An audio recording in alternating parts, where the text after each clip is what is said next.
Our brains are amazing things, capable of finding the most complex patterns in seconds and therefore enabling us pilots to react lightning fast to emergencies.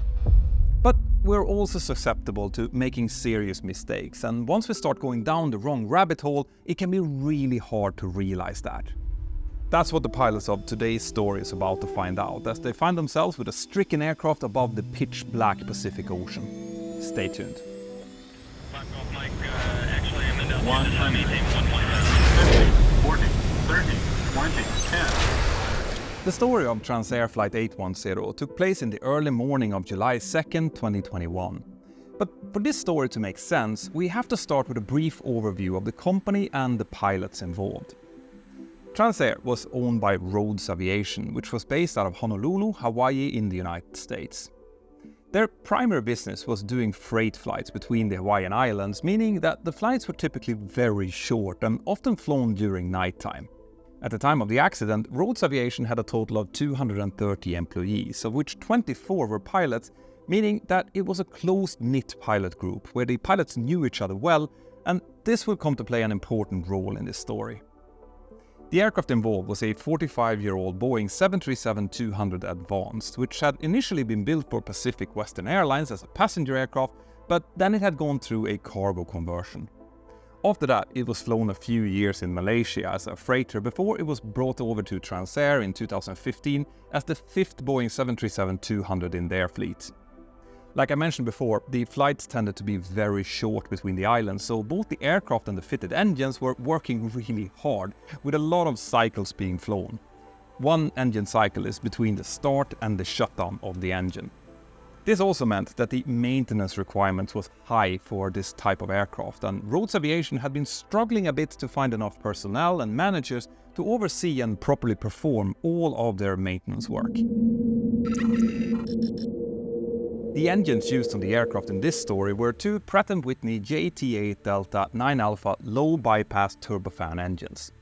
They were built in 1971 and 1968 respectively, with the right engine having completed an astonishing 70,827 hours and 101,368 cycles. Obviously, they had been serviced multiple times during those years, and the last overhaul had been completed in April 2019 for the left engine and in September 2019 on the right, with no issues found. But it would later be revealed that the right engine had quite a history of engine compressor stalls or surges, with one of those events happening only a few months before the accident flight. Now, the JT8 Delta/9 Alpha has a 6-stage low-pressure compressor, which is driven by a 3-stage low-pressure turbine, and this low-pressure turbine also drives the little fan in the front. The engine core is comprised of a 7-stage high-pressure compressor, which forces the air into a can-angular combustion chamber, where the air is mixed with fuel and then ignited to power the following singular high-pressure turbine, which in turn drives the compressors. So basically, the engine has a low-pressure part in the front and aft, and a high-pressure part in the center, and even though those parts are connected to each other, they move independently. The high-pressure turbine will become very important to this story, but it's also important that you understand how the inner parts of these engines actually work in order to understand the problematic nature of what's about to happen. These types of early low-bypass turbofan engines were remarkably reliable when they came in the 1960s, but in order to stay that reliable, they would have to be carefully maintained, and as they got older, there were less and less spare parts available on the open market, meaning that the maintenance organization had to be really good and creative to keep them safe. If not, the reliability would quickly start to deteriorate, especially when compared with newer engines. And just to illustrate that, I have personally flown the Boeing 737NG for almost 21 years now, and I have never had to deal with a real in-flight engine failure. But as a contrast, the captain on this accident flight had experienced 5 engine failures only during his time with Rhodes Aviation, the last one occurring about 4 months prior to the accident flight, but on a completely different aircraft. During that last engine failure, the captain had been harshly debriefed by his chief pilot because he had elected to return back to the airport almost immediately instead of going through the required non-normal checklist as the procedure required. The captain also had a history of rejecting takeoffs due to high EGT indications, which was not the procedure, so the chief pilot, for whom the captain had great respect, had basically told him to just stick to the procedures from now on. And this brings us to the pilots in this story. The captain was a highly experienced 58-year-old with around 15,800 hours of total time, 10,600 hours as pilot in command, but only 871 hours on the 737-200. He had flown both in the US and India and had been on his way to China when he saw the ad for pilots needed with Rolls Aviation and instead applied to them. He had flown this particular aircraft on the 2 previous days before the accident flight, so he felt quite comfortable with it. But he was quite skeptical about the company's maintenance organization and was known for making very thorough pre-flight inspections and to call maintenance for even what they regarded as minor issues. It will be shown in this story that he was likely right in doing so. The captain was rostered together with a 50-year-old first officer who was also quite experienced with around 5,300 hours and 908 on the type. The first officer was also a lawyer with an established law firm in Honolulu, but had returned back to flying after a few years away, and both him and the captain was generally very happy with their jobs and also the airline. Both of the pilots reported that they felt rested before the flight and that they had gotten enough sleep on the day before, something that could be quite tricky when operating night sessions like this flight would be. On the day of the accident, the captain arrived to the Rolls Aviation crew room around 15 minutes past midnight to start preparing for the flights. The crew were scheduled to fly a total of 6 flights during this night, with the first leg going from Honolulu to Kaulaui with a scheduled departure time of 0100. The first officer arrived only a few minutes after the captain, and together they went through the weather, NOTAMs and technical status of the aircraft. Like I mentioned before, the captain had already flown this particular aircraft on the previous day and no one else had flown it since then, so he was quite confident with its technical status. There were no snags in the tech log and the weather looked nice for the whole morning, so once they were happy with the planning, they walked together out to the aircraft. The first officer was elected as pilot flying for the first leg, but he also wanted to do the walk around, which is normally done by the pilot monitoring in most airlines. But the captain was happy to let him do that, and during the walk around, the first officer found a small pool of hydraulic fluid below the main left landing gear, which he alerted the captain and the local mechanic to. Now, no leak could ultimately be found, so it was deemed to not be a problem, and when both of the pilots got back into the cockpit after having checked for that potential leak, the loading of the cargo started, and there was a lot to be loaded. The aircraft was going to be almost completely full, but it was still well within the maximum takeoff weight and within weight and balance limits. However, the sheer volume of cargo meant that the loading took a little bit longer time than the pilots had initially expected. As they were waiting for the loaders to finish their jobs, the pilots completed their pre-flight preparation, and at time 0120, the checklists were all completed and the crew asked air traffic control for their startup clearance. Both engine 2 on the right side of the aircraft and engine 1 on the left side started completely normally, and once the after-start checklist was completed, the first officer asked for taxi clearance and they started taxiing out towards the holding point for runway 08 right. At the same time, another aircraft from Transair was descending towards Honolulu, and this will become important quite soon. Now, in this story, I will be telling you about a lot of different engine instrument values, so before I do that, let's go through how these were displayed in the cockpit of the aircraft. The Boeing 737-200 has a completely analog cockpit, with the engine instruments displayed in a lighter colored pillar in the center. This pillar contains engine instruments showing the values for the left and right engines, and we will focus on the upper 4 instrument pairs starting from the top. The top instrument pair is what we refer to as EPR, or engine pressure ratio indicators. These instruments shows numeric values from 1.0 to 3.0, and that's a measuring of the ratio between the pressure of the air coming out of the turbines of the engine and the air pressure at the engine inlet. This instrument is what's typically used for setting the thrust needed. Below that comes the N1 gauges, which shows the rotation of the low pressure compressor, and below that comes the EGT, or exhaust gas temperature gauge. The EGT is very important, as a high EGT can be an indication of some engine problems and possibly an impending failure. Below the EGT gauge comes the N2 gauges, which shows the rotation of the high-pressure compressor inside of the engine core. The values shown on these instruments will become very important soon, but before we get into the accident sequence, which only took about 11 minutes in total, there's this. Let me share a quick tip with you before we continue. I'm sure you've noticed that flight tickets have become quite expensive lately, but did you know that you can actually use today's sponsor NordVPN to get better prices? That's because by using NordVPN, you can actually change your virtual location to different countries with just a click on their app. Providing that you clear your cookies between each search, this can actually help you to turn the airline's dynamic pricing, which is based on your location and currencies, to your advantage. Nord also provides you with a first layer of online security, and they are super fast with hundreds of servers all over the world. So whether you want to protect yourself online, access great deals, or just access your favorite online content from anywhere, NordVPN have you covered. So go to nordvpn.com/pilot or click on the link here below to access my special deal that right now gives you 4 free months whenever you sign up for a 2-year deal. Now let's continue. At time 0132, Transair Flight 810 was cleared to line up and wait runway 08 right in Honolulu. The captain taxied the aircraft into position as the first officer read back the takeoff clearance and then took over the controls. At time 0132 and 20 seconds, the first officer moved the thrust levels up to an EPR of 1.4 to first stabilize the engines. Once this was achieved, he moved the engines forward towards the engine bugs or carrots, who were set at an approximate engine takeoff EPR of 2.0. All engine indications looked normal at this point, except maybe that the EGT was moving a little bit high, up to between green and yellow on both engines. Now the captain, who was quite used to this aircraft, knew that it normally ran a little bit hot during takeoff and considered this normal, which it likely also was.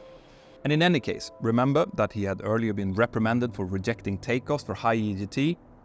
He wouldn't do that mistake again. Instead, he called out engine stable as the aircraft accelerated down the runway, and then V1 rotate and V2 as the aircraft passed the decision, rotation and safe climb speed. The first officer rotated the aircraft with around 3 degrees per second up to an initial attitude of around 18 degrees and then called for the landing gear to be retracted. So far, everything had been completely routine and the aircraft continued climbing straight ahead on a heading of 080 degrees. But only around 10 seconds after takeoff, a thud could be heard on the cockpit voice recorder, followed by the sound of a low-frequency vibration. What had actually happened here was that 2 blades inside the number 2 engine's high-pressure turbine had fractured and was now causing damage inside the core, but crucially, this didn't seize it up completely, it kept rotating. The immediate effect of this was that the thrust coming out of the number 2 right-hand engine was reduced with about 50%, and it's possible that the vibrations in the cockpit also caused the thrust levels to move back slightly. The first officer called out a curse as he felt the onset of the asymmetric thrust caused by the left engine, creating more thrust on the right and therefore pushing the nose of the aircraft toward the right. He immediately reacted by pushing left rudder to counteract his yaw, and it's possible that he overcorrected slightly, causing the yaw to move over to the left before stabilizing with some small left and then right roll inputs. So far, this was beautifully handled by the first officer, and while he was doing these inputs and concentrated on flying the aircraft, the captain called out, "Lost an engine," and he didn't clarify which one.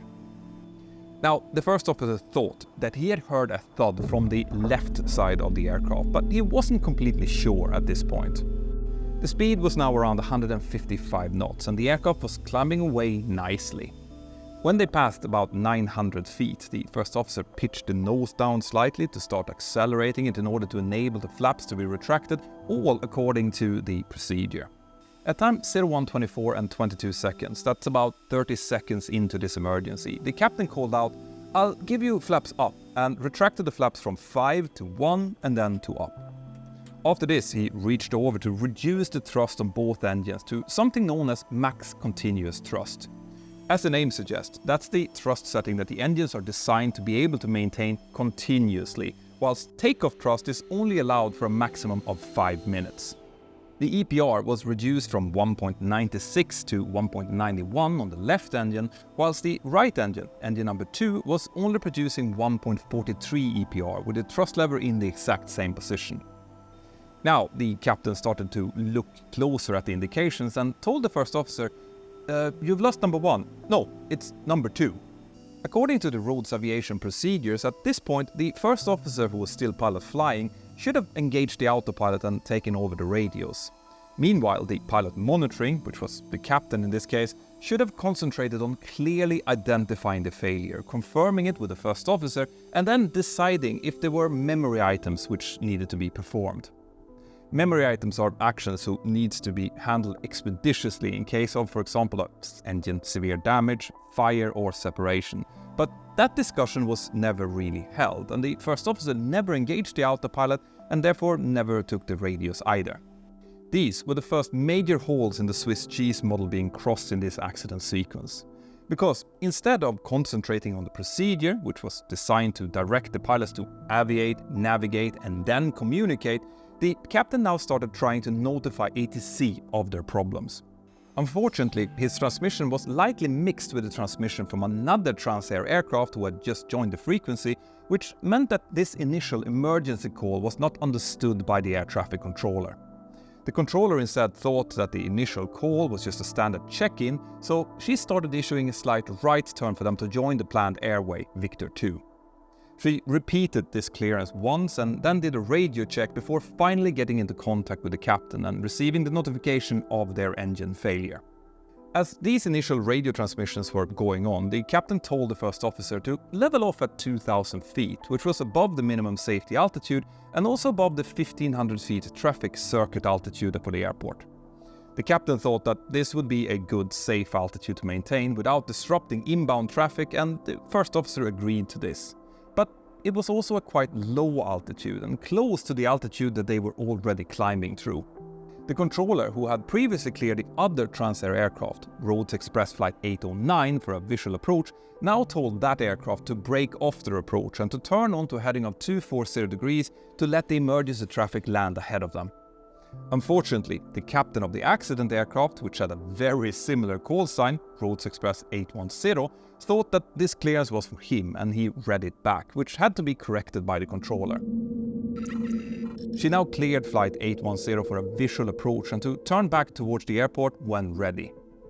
The captain responded that he wasn't ready for this approach quite yet because they needed to complete some checklists first, and this prompted the controller to tell him to maintain heading 220 degrees and advise when ready for approach. She also asked him to confirm the number of salts on board and the amount of fuel that they had, and to that request, the captain just told her to please stand by. So why am I telling you about all of these radio calls? Well, that's because they took almost 3 minutes to do, and during that time, the first officer had reached 2,000 feet and actually even popped about 100 feet above it.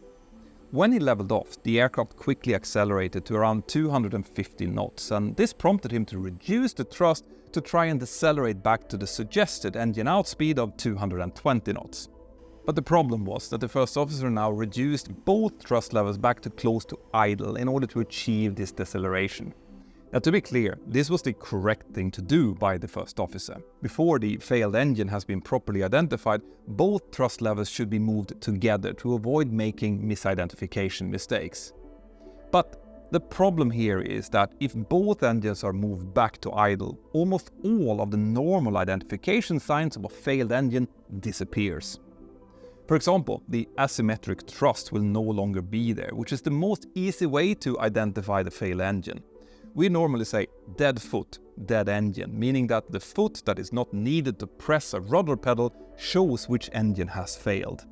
And on top of that, the engine instruments will now show decreasing values on both sides, and if the failing engine is still turning, which it was in this case, it meant that no other warnings like generator light, source off lights or master caution would have been shown.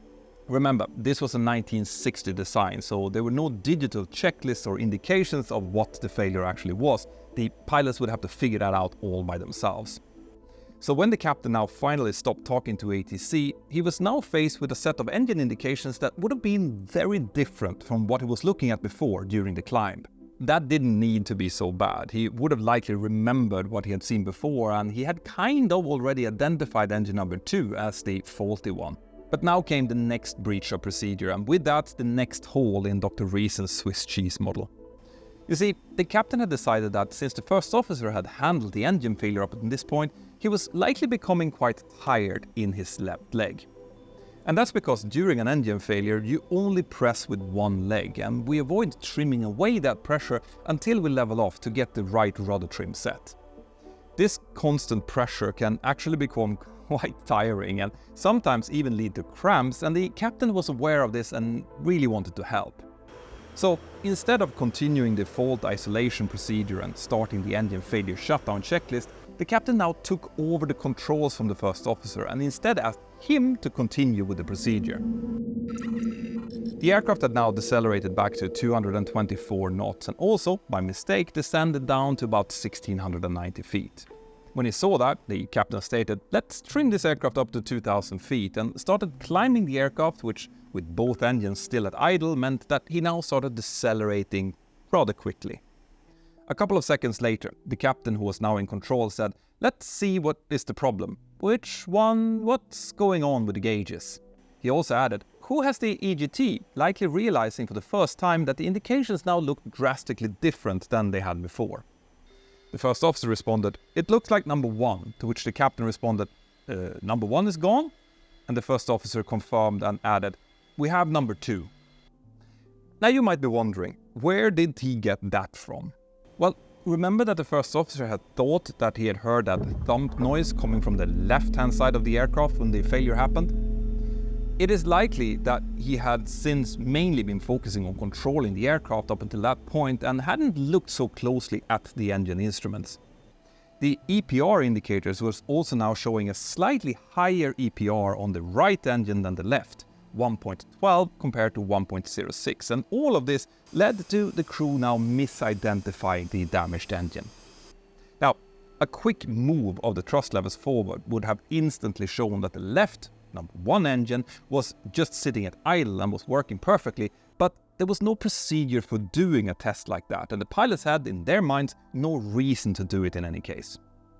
Also, remember how I said that the pilots in Transair were a close-knit bunch who all knew each other? Yes, so the captain had flown with the first officer multiple times before and had built up a great deal of respect for him. The first officer never made any mistakes, so when he now told the captain that it was the number 1 engine that had failed and the number 2 engine actually showed a higher EPR, he just took his words for it. This is exactly what CRM courses and procedures are built to avoid. Anyone can and will make a mistake, and that's why it's important to stick to procedures and areas of responsibility. In the case of identifying an engine failure, history has taught us that a mistake can so easily be made. You can just look at another one of my videos about British Midlands Flight 92, where the crew made an almost identical mistake. Anyway, the captain now pushed the right thrust lever forward in order to get some more thrust and maintain the speed during his short climb. The badly damaged engine initially responded by increasing the EPR from 1.12 to 1.18, but as more fuel now rushed into the combustion chamber and then towards the damaged turbine behind it, which was barely spinning, the heat now started building up inside, and that was showing up on the right EGT gauge, which was now going up to above the red line. The first officer asked, "Should we head back towards the airport?" But the captain, who still remembered the reprimands that he had received from the chief pilot after his last engine failure, told him that they should try and stay about 15 miles away from the airport and run through the checklists first. He called for the engine failure shutdown checklist and stated, "I have the radios," and then notified the air traffic controller that they could start turning towards the airport, but they weren't ready for the approach quite yet. The controller instructed them to turn to heading 250 degrees, which the captain complied with as the first officer started reading the initial lines of the engine failure shutdown checklist. But he didn't get very far into it before he stated, "We are redlining here," pointing to the number 2 EGT gauge and adding, "We should pull the thrust back a little bit." The captain acknowledged this, and he now realized that they had one engine failed and the other one cooking up, and this made him decide that it was definitely time to start heading back towards Honolulu, no matter if the procedure was completed or not. But at this point, they were already quite far away. The first officer continued to try and read the checklist, but was now interrupted by the captain, who wanted him to start setting up the cockpit for an ILS approach to runway 04 right. These interruptions meant that the first officer never really got to the point of the checklist where the procedure would have instructed him to verify the failed engine before it was fully shut down. Now, these checklist steps were made to give a working structure on how to identify these failures and could have possibly helped them to reverse the mistake that they had already made. But instead of continuing with the checklist, the first officer now dropped it to the floor and instead started telling the captain several times to fly the aircraft first. This points to an increasing stress level in the cockpit, and as I've pointed out in many of my previous videos, when the stress goes up, common sense goes out. But I also want to give the first officer some real credit here. Pointing out to the captain that he needed to fly the aircraft was likely an indication that he wasn't completely happy with how the captain was handling it, and speaking up about these type of basic things can be really important in situations like this. From this point on, as the captain was contemplating the possibility of a dual engine failure, the stress from that would have likely been so high that any critical thinking would have been very hard to do, and focusing on anything else than just keeping the aircraft flying would have been close to impossible for him. Now, it might seem obvious for us sitting here in our sofas that the engine, which is showing crazy high EGT values and is not fully responding to thrust lever input, is likely the faulty one. But for these pilots, who are busy with flying the aircraft and dealing with ATC, once the decision had been made that the number 2 engine was the working one, confirmation and decision bias would have been a major obstacle for reversing that decision, and the stress would have made it many times worse. The captain now called up the controller and requested vectors back to the airport, and also said that he didn't have the airport in sight. He also informed her that they might be about to also lose the other engine. The aircraft was now steadily descending and decelerating, and the first officer again said, just have to watch this, the number 2, likely referring to the EGT, which was now way past the red line. The captain decreased the thrust slightly, but at times 0140 and 10 seconds, as the aircraft descended through 1,050 feet and 157 knots, a sound similar to the stick shaker could be heard on the cockpit voice recorder. The captain responded with, "What's this? And we can't keep going down," and then likely pushed the number 2 thrust lever forward again to try and squeeze out whatever little thrust that he could from it. The EPR now increased from 1.18 to 1.37, and the speed increased to 172 knots. But the aircraft kept descending. The first officer called out, "We're descending, we have to climb," and the captain responded with asking the first officer to make sure that they were in clean configuration and didn't have any flaps or gear hanging out, clearly confused about why his aircraft was unable to maintain speed and altitude. The first officer checked that everything was up and also verified that the speed brake was in, which it was. The captain then continued, "How is the EGT?" And the first officer responded, "Beyond red." "Okay," said the captain, "we are barely holding altitude. See what you can do in the checklist." Clearly just desperately looking for a reason for what was happening to them. If he would have just pushed the left thrust lever forward just a little bit, it would have all been sorted at this point, but that was sadly not to be. The first officer called out, "We're losing altitude." And at the same time, the air traffic controller came back and told them to fly on a heading of 050 degrees straight towards the airport. They were now at an altitude of 500 feet, and the first officer suggested to extend flaps 1. The captain said, "Not yet," as he likely didn't want to deal with the extra drag that this would cause, but then the first officer said, "We're very slow." Then the captain gave in and flaps 1 was extended. Now, the GPWS started calling out warnings like "too low, gear," and the captain called up the controller and told her that they were going straight for the airport, but that they didn't look good. "We've lost the number 1 engine, and we're going to need the fire department and possibly the Coast Guard as well, because it's not looking good out here," he said.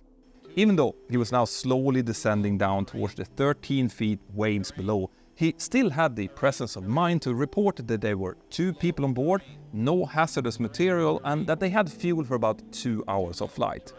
All of this was super important information for the search and rescue workers who would potentially come looking for them later on, and the captain likely knew this. As the captain was making these radio calls, the first officer was continuing to tell him, "Fly the aircraft, please!" And at the same time, the GPWS was calling out, "Too low gear, too low terrain," and "terrain, terrain." And those warnings would continue until the very end of the flight. The controller asked the crew if they had the airport in sight, which they didn't, and she also told them that they could use any airport they wanted, including Rogers Airport, which was about 3 nautical miles away from them in their 9 o'clock position.